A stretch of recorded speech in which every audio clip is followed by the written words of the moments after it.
Mr. President, I rise today ahead of the Senate's vote on Judge Ketanji Brown Jackson to be a justice on the United States Supreme Court. There are few responsibilities the Senate has that are more important than confirming judges and, in particular, confirming justices on the Supreme Court of the United States. The Supreme Court is charged with the responsibility of defending and upholding the Constitution and the Bill of Rights. It is charged with the responsibility of upholding the rule of law and protecting your rights and my rights. Now, Judge Jackson is someone that I've known personally for 30 years. She and I went to law school together. We were both on the law review together. Judge Jackson is someone that, on a personal level, she's smart, she's talented, she's charming. I've always liked Judge Jackson. But the responsibility given to the Senate is not to make an assessment on a personal level, but rather to assess a nominee's record and the kind of job they would do for the position to which they've been appointed. Now, many Democrats in this chamber and their cheerleaders in the corporate media insist that we cannot examine Judge Jackson's record. They insist, in fact, that any scrutiny of her record, any difficult questions directed her way, and certainly any opposition to her nomination must be rooted in racism or sexism. Sadly, this is a common talking point for Democrats. Whenever anyone disagrees with them on substance, you must be a racist. If you're not a socialist, you're a racist. That's their standard go-to, and in this instance, all should acknowledge and should celebrate the historic milestone that would be having the first African-American woman serve as a justice on the Supreme Court. Given our nation's troubled history on race, that is a major and important milestone. I would note, though, that the Democrats celebrating that fact, patting themselves on the back, there's more than a little irony in their celebrating that fact. Because the reason that we have not to date had an African-American woman on the Supreme Court, a major reason, is that the Democrats, who are so proud of themselves, filibustered a qualified African-American woman nominated to the U.S. Court of Appeals for the D.C. Circuit. Her name was Janice Rogers Brown. She was a justice on the California Supreme Court, and 20 years ago, President George W. Bush, a Republican, nominated her to the D.C. Circuit. And Senate Democrats realized that a qualified African-American woman on the D.C. Circuit was a real threat to go to the U.S. Supreme Court. And Janice Rogers Brown is a conservative and a constitutionalist, and for Democrats, that was unacceptable. And so Democrats filibustered Janice Rogers Brown. Chuck Schumer filibustered Janet Rogers Brown. Joe Biden filibustered Janice Rogers Brown. Dick Durbin filibustered Janice Rogers Brown. Pat Leahy filibustered Janice Rogers Brown. Dianne Feinstein filibustered Janice Rogers Brown. So now all the Democrats who are celebrating putting the first African-American woman on the Supreme Court have themselves to thank for that, because it could have happened 20 years ago. But in Senate Democrats' way of viewing things, if a black woman or a black man or an Hispanic woman or an Hispanic man dare to disagree with leftist orthodoxy, they do not count. Indeed, it was not just Janice Rogers Brown. Democrats also filibustered Miguel Estrada to the D.C. Circuit. Miguel Estrada, an advocate with superb credentials, were criticized, as the staff for Senator Ted Kennedy wrote at the time in internal memos, quote, they should filibuster him, quote, because he is Hispanic. Mr. President, this was before your time and my time in this body. But here's what Ted Kennedy's staff told him. They, quote, identified Miguel Estrada as especially dangerous because he is Latino.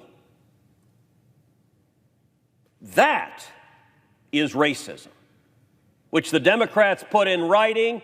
If you're black, if you're Hispanic, we will target you, we will filibuster you, we will block you. And that's what they did.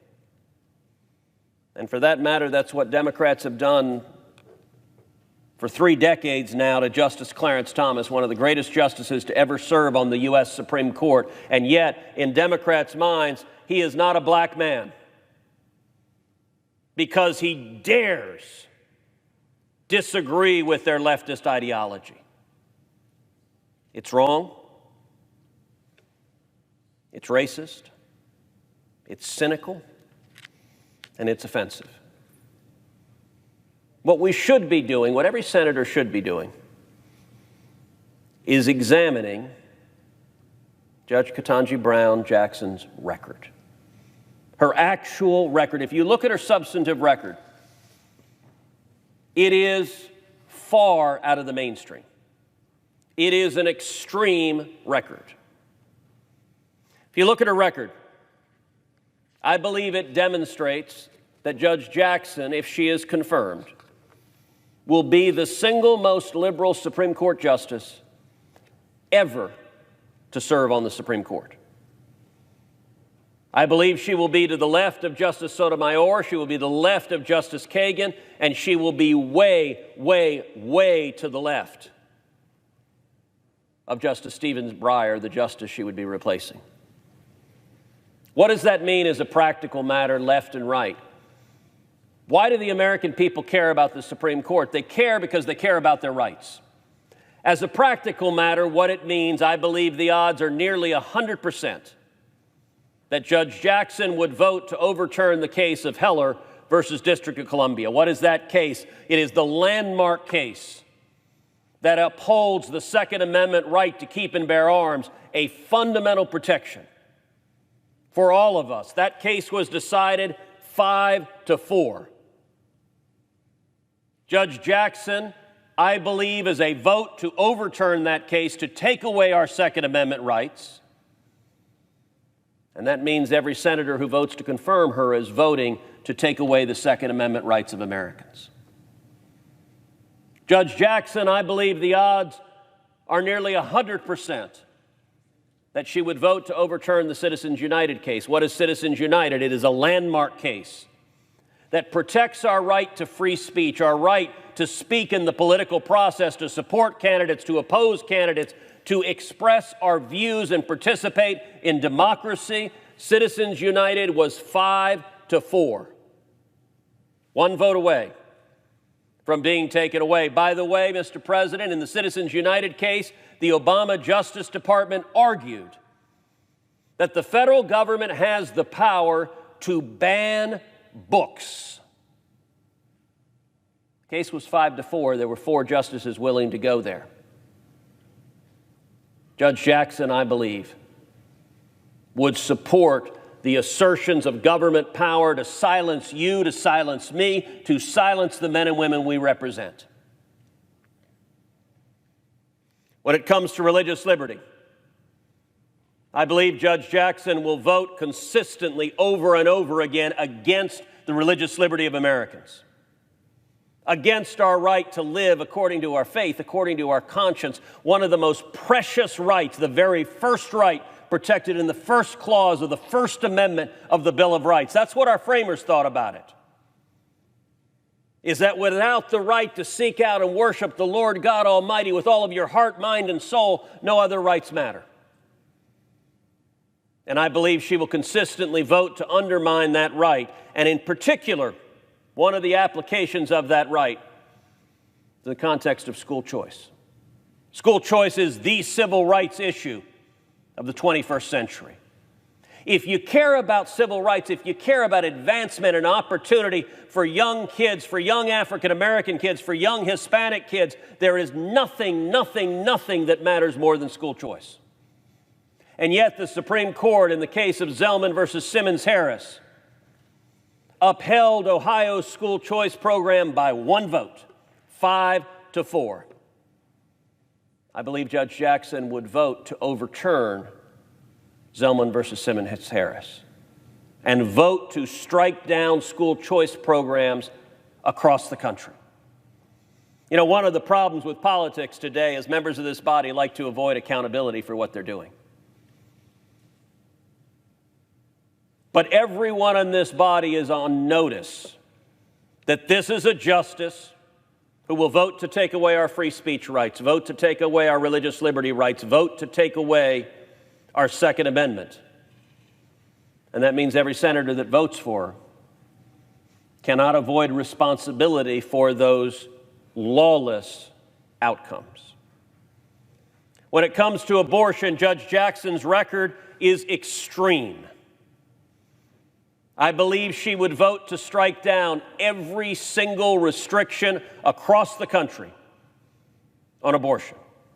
I believe she would vote to strike down prohibitions on federal partial birth abortion, a truly horrific practice opposed by the vast majority of Americans.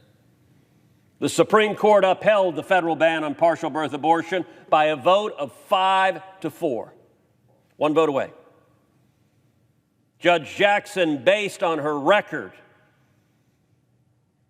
of being a radical advocate for abortion, will consistently vote to strike down reasonable restrictions. All of those are extreme positions. But if you want to understand just how extreme, there was one portion of the confirmation hearing that I thought spoke volumes. When Senator Marsha Blackburn asked Judge Jackson, "What is a woman?" Now, Mr. President, what is a woman didn't used to be a trick question. 115 men and women have served on the Supreme Court, and all 115 of them would have no difficulty whatsoever answering the question, what is a woman? Not so Judge Jackson. Judge Jackson's response, I can't define a woman. I'm not a biologist, was her defense. Now, does that really mean that Judge Jackson doesn't know what a woman is? No, of course not. What it does show is her sensibility that she is completely in line with the radical left that wants to redefine what a woman is and erase it from the dictionary. You know, yesterday, a reporter stopped me, a reporter from a left-leaning publication, said he was asking every Senate Republican on the Judiciary Committee the following question: what is a woman? You could tell from the expression in his face, he thought this was a great gotcha question. I looked at him and said, an adult, female, human? And he looked at me astonished. And he said, did you look it up? He said, that's actually the dictionary definition. I said, no, I just speak English. If you'd like another definition, how about this one? A Homo sapien with 2 X chromosomes. For all of recorded history, people have known what a woman is. But Judge Jackson is such a fellow traveler with the radical left that she cannot acknowledge common sense. There's a reason the radical left groups in this country pressured the Biden White House to nominate Judge Jackson because she was the most extreme of the nominees being considered. There's a reason they pledged millions of dollars to support her confirmation, because she is the most extreme of the nominees being considered. Let me give an example of just how extreme. In the written questions, I submitted a question to Judge Jackson that says, quote, the theory that humans possess inherent or inalienable rights is reflected in the Declaration of Independence, which states, We hold these truths to be self-evident, that all men are created equal, that they are endowed by their Creator with certain unalienable rights, that among these are life, liberty, and the pursuit of happiness. Do you hold a position on whether individuals possess natural rights? Yes or no? Judge Jackson answered, quote, and this is in writing, "I do not hold a position on whether individuals possess natural rights." Mr. President, that is a radical statement.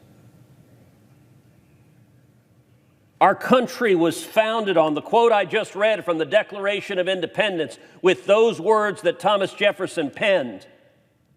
We declared our independence from Great Britain. We declared that we were our own nation. We started a revolutionary war. We drafted a constitution based on the proposition we hold these truths to be self-evident. They're not evident to Judge Jackson. She doesn't hold a position that all men are created equal, that they are endowed by their Creator with certain unalienable rights, that among these are life, liberty, and the pursuit of happiness. Judge Jackson says she has no position on whether you have a right to life.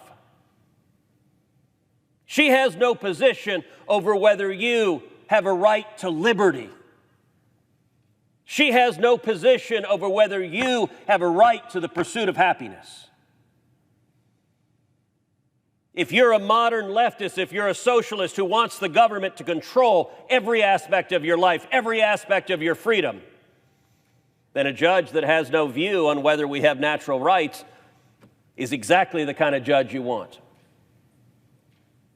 And by the way, to understand how radical her opinion is, you can look at the Make the Road decision. This is a decision in her court as a district court that was challenging the Trump Department of Homeland Security's deporting people illegally in this country.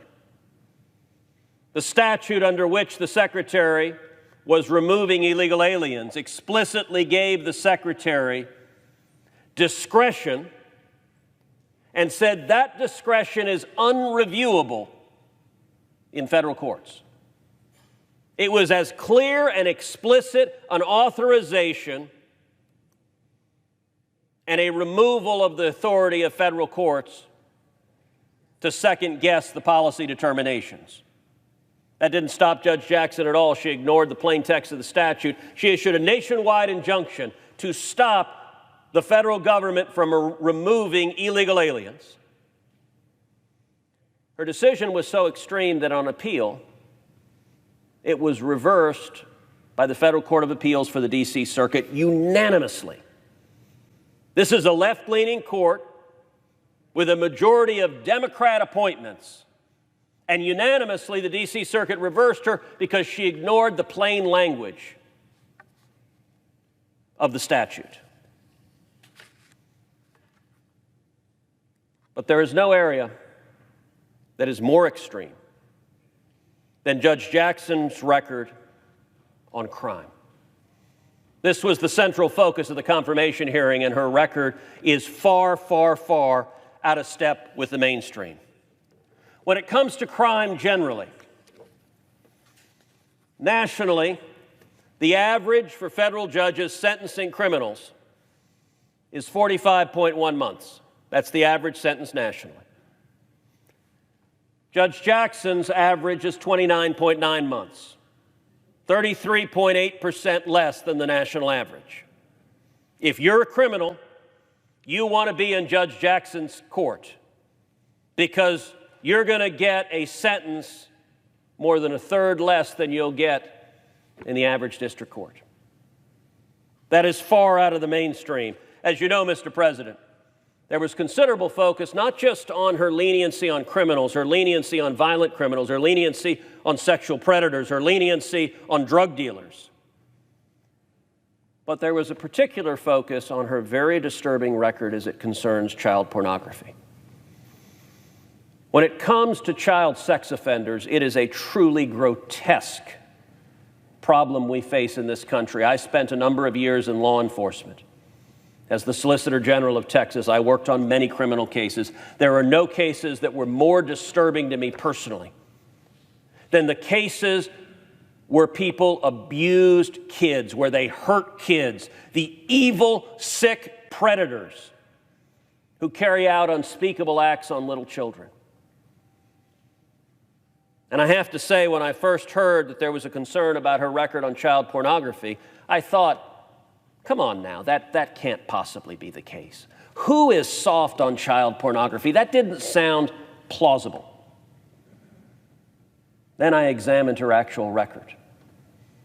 I examined the cases. She had roughly a dozen child pornography cases as a district judge. In every single case where she had discretion, 100% of the time, where she had discretion, she sentenced the defendant way, way, way below the federal sentencing guidelines and way, way, way below what the prosecutor recommended, the very liberal D.C. prosecutors. Now, when this issue was first raised, the Democrats responded, well, federal judges across the country sentence defendants below the sentencing guidelines, especially concerning child pornography. And that claim, insofar as it goes, is true. But her record is not simply sentencing below the guidelines. It is sentencing way, way, way below prosecutors. And then we examined, how does she sentence in child pornography case compared to other federal judges? Let's compare apples to apples. When it comes to possession of child pornography, the national average for all federal judges is 68 months, a little over 5 years. It's a serious crime with a serious prison sentence. Judge Jackson's average is 29.2 months. Now note, the national average sentences child porn offenders to a longer sentence than your typical crime. Judge Jackson sentences child porn defendants to a shorter sentence than your typical crime. When it concerns possession of child pornography, it's a 57% difference. But it's even more disturbing in a second category, and that's distribution of child pornography. Distribution of child pornography, the national average is 135 months, 11 years. Long time for a horrific crime. Judge Jackson's average sentence was 71.9 months. That's a full 47% less than the national average, but it's even more egregious than that. When you understand that with distribution of child pornography, Congress has passed into law a minimum sentence of 60 months. So federal judges have no discretion to sentence below 60 months. That's the bare minimum. When you look at that, you realize that judges across the country, and we're not talking just Republican judges, we're talking Democrat judges, Bill Clinton judges, Barack Obama judges, Joe Biden judges. They sentence on average 75 months longer than the minimum. Judge Jackson sentences on average 11.9 months longer. It is a consistent and disturbing pattern. Now, why does she do this? Well, when you sit down and read the transcripts of her sentencing hearings, which I have done, it is disturbing stuff. When you read the transcript, she's very explicit that she has clear policy concerns. Under the sentencing guidelines, there's a stricter sentence for child pornography involving very young children. She refuses to apply that. There's a sentencing enhancement for child pornography involving sadomasochistic abuse of children, children being tortured. She refuses to apply that. If you look at what she has said, she says to the prosecutors, this is a quote from Judge Jackson at a sentencing hearing in United States versus Kane. She says, "You're obviously aware," she's talking to the prosecutors, "you're obviously aware of my policy disagreement. I just think it's very, very hard to deal with number of images as a significant aggravator. Now, what does this mean? There are two other aggravators for child pornography. One is use of a computer. The other is the number of images. In case after case, she refuses to apply them. On use of a computer, she says, well, at the time the guidelines were passed, this crime was primarily carried out through the mail. Now everybody does it through a computer, so I'm not going to use an enhancement for a computer. Now, Mr. President, I don't agree with her on that, but I understand that point. That point is not out of the mainstream.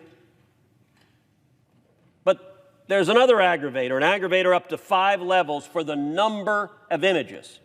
And over again, she says she won't apply the number of images. I asked her at her hearing, I said, so you're saying that somebody who has videos of 1,000 children being sexually abused and somebody who has an image of one child being abused, that those are the same crimes, that you shouldn't punish the one offender more than the other? She refused to answer that question. That is extreme, it is radical, and that's not the law. Her disagreement, I would note, I believe I have 25 minutes, and Senator Thune extended had a UC to change the time. The senator has used the 25 minutes allotted.